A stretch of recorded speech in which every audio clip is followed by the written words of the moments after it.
नमस्कार। जियो और जीने दो चैनल के माध्यम से आज हम अनिल सोनी जी, जो जयपुर में बड़े विख्यात ट्रांसपोर्टर हैं, साउथ का काम है इनका, और इनकी जो खुद ही कोई गॉडफादर नहीं है, खुद के दम पे इन्होंने अपना काम शुरू किया है। अपने सिलीगुड़ी से चौधरी ग्रुप्स का ये काम करते हैं और नेपाल में भी इनकी ब्रांचें हैं और बहुत ही उम्दा ट्रांसपोर्ट हुआ है इनका। बहुत ही शानदार जयपुर से साउथ की तरफ का अच्छी पकड़ भी है और बहुत प्रेमी हैं सभी श्याम बंधु, और हमारे सभी जयपुर के सभी ट्रांसपोर्टर बहुत ही प्रेम करते हैं उनसे और बड़े प्यार से अनिल जी को हर काम में आगे रखते हैं। और आपसे निवेदन है, जियो और जीने दो चैनल के माध्यम से आपसे वार्तालाप करेंगे। इनका जो मेन मुद्दा रहेगा वो ये रहेगा जी, जो ट्रांसपोर्ट वालों को जो काम मिलता है, टेंडर मिलते हैं, उन ट्रांसपोर्ट वालों के टेंडर को करते हुए ट्रांसपोर्टर के जब पैसे मोटे फंस जाते हैं, जब दूसरा ट्रांसपोर्टर इस काम को लेता है, तो पहले की जो तकलीफ होती है वो आपको बताना चाहेंगे अनिल सोनी जी।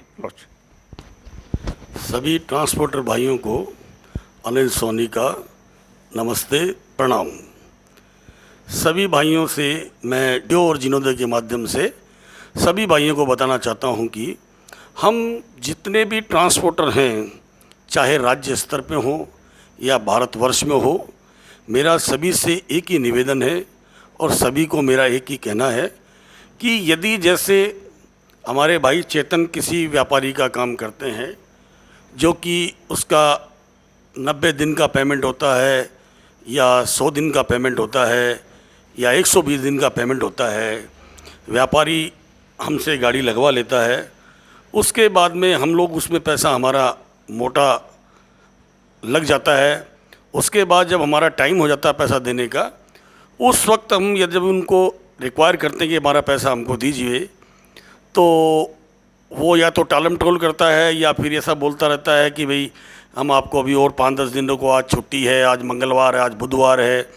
इस बीच में वो क्या है, धीरे धीरे हमसे काम छोड़ करके और दूसरे ट्रांसपोर्टर, वो ट्रांसपोर्टर भी हम सबके भाई होते हैं, लेकिन मजबूरी क्या होती है कि उनको कंपनी को अपना टारगेट दिखाने के लिए, अपनी नौकरी बचाने के लिए वो उन कंपनियों से जा कर के मिल करके उनका काम चालू कर देते हैं।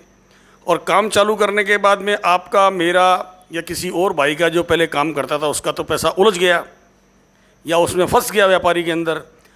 अब उसके बाद में वो दूसरा ट्रांसपोर्टर काम करता है, जबकि नियमानुसार उस ट्रांसपोर्टर को ये करना चाहिए कि पहले आपसे या मुझसे, जो पहले उस व्यापारी का काम कर रहे हैं, उसके बारे में नॉलेज लेनी चाहिए या उस व्यापारी को बोलना चाहिए, भैया मैं आपका काम तभी कर पाऊँगा कि जब आप इनका पेमेंट पूरा कर देंगे, उसके बाद ही मैं कर पाऊँगा। ये तभी संभव है कि जब हम लोग आपस में कम्युनिटी रखें।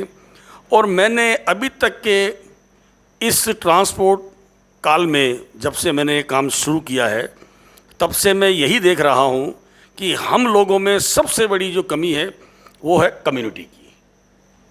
वो कम्युनिटी जब तक हम लोगों में नहीं होगी तब तक हमारा ये बिज़नेस सक्सेस नहीं होगा, क्योंकि अब जो समय है ना, वो है मंदी का। और इस मंदी के समय में आप ये मान के चलिए कि हम जो कुछ कमाते हैं वो हम लोग इनके ही भेंट चढ़ा देते हैं।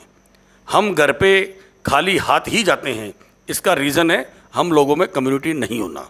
इसलिए मेरी आप सभी भाइयों से यही कहना है कि व्यापार करें, छोटा बड़ा ना समझें कि ये मुझसे छोटा ये बड़ा है, ऐसा ना समझें। व्यापार सब करें, लेकिन इतना ध्यान रखें कि कोई भी हो, उस व्यापारी से पुराने ट्रांसपोर्टर का पैसा दे करके आप चाहें तो कर लेवें। और मैं तो असली ट्रांसपोर्टर उसको मानता हूं कि यदि मैं कर रहा हूं और मुझसे 10 रुपये या 5 रुपये बढ़ा करके व्यापारी से माल लेवे, तब तो है वो ट्रांसपोर्टर की मर्दानगी। अब ऐसे रेट तोड़ के धंधा करने से तो क्या है, हम हमारे व्यवसाय को बिल्कुल गर्द में लेके जाएंगे। यही मेरा आप सब भाइयों से निवेदन है कि व्यापार करें। और मेरा भी उन सब ट्रांसपोर्टर को भी यही कहना है कि सबसे मिल कर के और राय लेकर के, कम्युनिटी, आप लड़ें झगड़ें कुछ भी हो, लेकिन व्यापार में ऐसा नज़र ना आए कि हमारे में कम्युनिटी नहीं है। उसके लिए हम सबको बराबर साथ आना चाहिए। मेरा आपका सबसे यही कहना है। और मैं जियो और जीनो दो के इस यूट्यूब चैनल के द्वारा आप लोगों को यही कहना चाहता हूँ नमस्ते, जय हिंद, प्रणाम। बहुत ही ज़बरदस्त मुद्दा लेकर के अनिल जी आपको सबको मोटिवेशन कर रहे हैं। सभी ट्रांसपोर्ट वालों से निवेदन भी है और एक गुजारिश भी है कि आप लोग अपने बच्चों को क्या दे के जाएंगे। आप अपने बच्चों को क्या घाटा दे के जाएंगे? क्या उन बच्चों को ये सुनने को मिलेगा कि फलानी पार्टी का पैसा वो खा गया, वो खा गया? आज व्यापारी सब एकत्रित हो जाते हैं लेकिन ट्रांसपोर्ट इकट्ठे नहीं हो पाते। आज सभी इतनी मेहनत करते हैं। ट्रांसपोर्टर सुबह आता है 8 बजे, रात के 11 बज जाएँ, 12 बज जाएँ, कई बार तो पूरी पूरी रात ट्रांसपोर्ट कंपनियों पे निकालता है, इसलिए कि व्यापारी का गाड़ी वाले से बिल्टी देना, कागज़ देना, एडवांस देना, उसको टाइम पे। अगर रात गाड़ी वाले की टूट गई तो व्यापारी का नुकसान होगा। लेकिन उसके बावजूद, इतनी मेहनत करने के बावजूद, आज व्यापारी दूसरी तरफ चला जाता है, एक ट्रांसपोर्टर के पैसे फंसा के दूसरी ट्रांसपोर्ट वाले को काम दे देता है। तो उसके अंदर बहुत दुखद बात इसलिए हो रही है कि अपन आपस में अगर कम्युनिकेशन पूरे देश के लिए है जी, है पूरे देश के ट्रांसपोर्टर, जितने भी ट्रांसपोर्टर काम कर रहे हैं, जयपुर राजस्थान और सभी जो आपके बड़े बड़े जियो और जीने दो चैनल के माध्यम से ये यूट्यूब चैनल देख रहे हैं, उन सभी से हम लोगों की गुजारिश है कि आप सभी लोग इस बात पे मंथन करें, सोचें, और किसी भी चीज़ को लेकर के आप ये ना सोचें कि साहब उन्होंने कही है तो हम उस बात को काटें। आप मेरी बात को तो काट दो, कोई दिक्कत नहीं है, लेकिन ये बात भी मान के चलिएगा कि आगे आने वाला भविष्य हम लोगों का बड़ा अंधकारमय होता जा रहा है। इस पे थोड़ा गौर करें, मेरा आप लोगों का यही कहना है। और हवाई ये हमारे चेतन भाई हैं, इनको सब कुछ इसी बारे में बेचारे इतनी आज मेहनत कर रहे हैं, इसीलिए हम लोगों से या आप जैसे भाइयों से इसी यूट्यूब चैनल के माध्यम से ये आपको कहना चाह रहे हैं। और मेरा आप लोगों से यही निवेदन है कि इस चैनल को सब्सक्राइब करें और लाइक करें और कमेंट्स करें। Thank you. बहुत बहुत धन्यवाद अनिल जी का, और सभी ट्रांसपोर्ट वालों को जय श्री राम, सत श्री अकाल।